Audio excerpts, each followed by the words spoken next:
3 conseils pour vous permettre d'avoir de meilleurs résultats sur vos campagnes Google Shopping.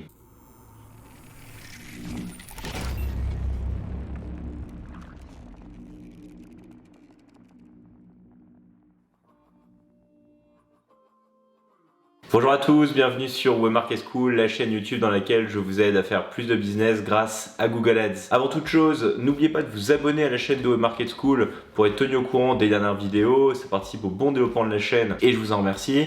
Si vous souhaitez que Webmarket School vous accompagne dans le développement de votre stratégie d'acquisition et vous aide à développer votre business sur Google Ads, rendez-vous comme toujours sur webmarketschool.com, vous y retrouverez les formations, la méthodologie de Webmarket School et comment on peut vous aider à faire plus de business grâce à Google. Alors, le shopping, je pense que c'est l'outil le moins bien utilisé de toute la panoplie de Google Ads parce que c'est vrai que de 1, c'est un vrai casse-tête pour arriver à être accepté sur le shopping, comprendre le Merchant Center et alors derrière les campagnes shopping, il y a tellement peu de contrôle et du coup c'est la pampa lorsqu'il s'agit un petit peu de faire des optimisations ou vous testez des trucs, vous savez pas trop. Bref, c'est pas facile et donc je vais essayer de vous mettre un petit peu sur le droit chemin. La première chose, c'est de comprendre que sur le shopping, d'un point de vue purement technique, en fait, Google va lire votre fiche produit et votre flux pour définir sur quels mots-clés vos produits vont apparaître.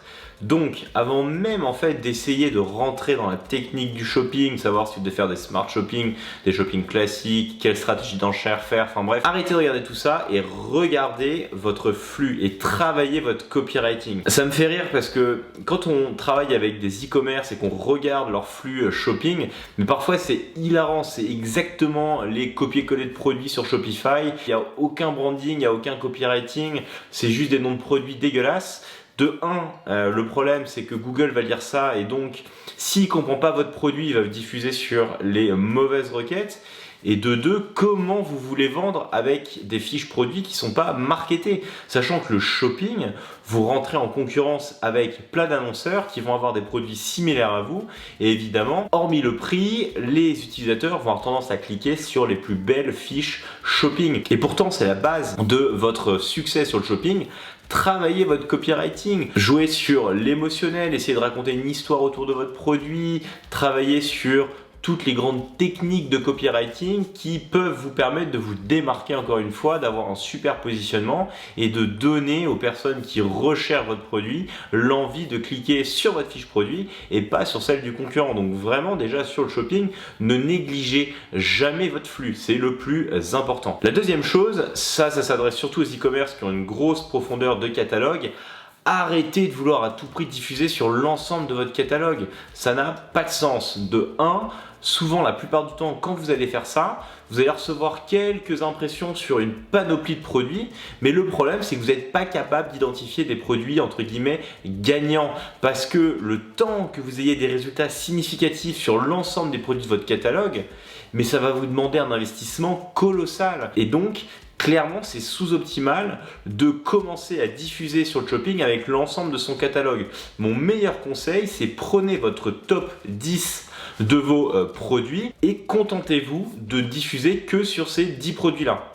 Si vous lancez vos campagnes shopping, en fait que vous êtes dans le lancement de votre shop e-commerce, pareil, si vous avez 30 ou 40 catégories de produits, commencez par une catégorie qui vous semble avoir le plus de potentiel et le plus de pertinence sur Google. Pour ça, allez dans le Keyword Planner, allez sur Google Trends, regardez ce que les gens recherchent et essayez d'identifier quel est le produit ou la catégorie de produit qui a le plus de performance et contentez-vous de ne diffuser que sur ça. Ça va faciliter déjà votre analyse sur les performances du shopping. Vous n'aurez pas des quantités de mots-clés, des quantités de produits à analyser et surtout vous aurez des résultats significatifs beaucoup plus vite. Troisième conseil, lorsque vos campagnes shopping commencent à diffuser, regardez les performances par produit et assurez-vous qu'il y a quand même une certaine homogénéité dans la diffusion de vos produits. On va souvent retrouver dans un catalogue shopping quelques produits qui vont venir s'accaparer l'ensemble de la diffusion. Alors parfois vous avez des bonnes performances sur ces produits-là, du coup en fait vous y prêtez pas trop attention, mais le problème c'est que ça peut venir cannibaliser d'autres produits qui seraient plus intéressants pour certains segments de marché Et ça, vous ne pouvez pas le savoir tant qu'en fait, vous avez cette cannibalisation dans vos top produits. Et donc, vous avez peut-être en fait un manque à gagner parce qu'il se pourrait que pour certains mots-clés, ce serait plus intéressant de diffuser pour le produit B que pour le produit A. Et donc, pour ça, c'est important déjà de regarder qu'il y a quand même une certaine homogénéité dans votre diffusion sur le shopping et que chaque produit reçoit suffisamment d'impressions et de clics pour juger si oui ou non il faut le garder dans votre flux shopping ou s'il faut l'enlever. Donc pour ça, moi ce que je vous conseille de faire, il y a plusieurs choses. Quand vous avez des produits gagnants sur le shopping qui cannibalisent beaucoup la diffusion de votre flux et de vos campagnes shopping, sortez-les et créez-leur une campagne shopping à part. Faites en sorte que ces produits-là aient une campagne shopping dédiée avec un budget dédié, à la fois pour maximiser votre impression sur ces top produits, mais aussi pour laisser respirer le reste de votre flux et obtenir de la data sur ces nouveaux produits. C'est super important parce qu'en faisant ça, vous allez peut-être découvrir de nouveaux produits gagnants qui par le passé étaient cannibalisés par les autres et qui donc en fait représentaient un manque à gagner pour vous. Aussi, s'il y a des produits qui ne diffusent pas, et ben souvent c'est un problème, encore une fois, de fiches produit, un produit shopping sur lequel vous avez fait une bonne analyse de marché et vous avez vu qu'il y avait de la demande, quand il ne diffuse pas, c'est très rarement un problème d'enchère, etc. C'est souvent un problème de fiche produit.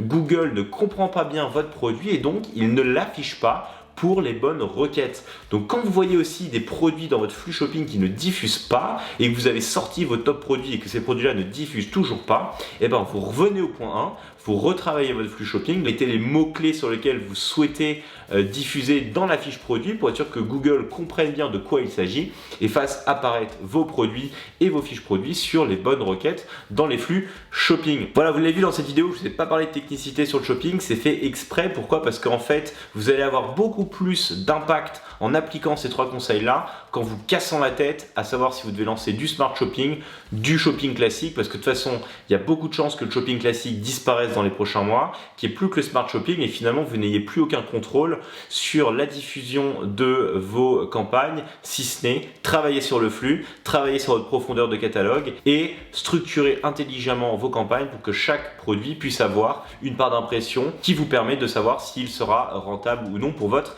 business. Voilà, si cette vidéo vous a plu, n'hésitez pas à partager, commenter, liker cette dernière. Comme toujours, ça participe au bon développement de la chaîne de Web Market School. Encore une fois, si vous voulez vous former ou être accompagné sur Google Ads, c'est sur webmarketschool.com que ça se passe. Et quant à moi, je vous souhaite une très bonne optimisation de vos campagnes Google Shopping et je vous dis à très vite pour une nouvelle vidéo.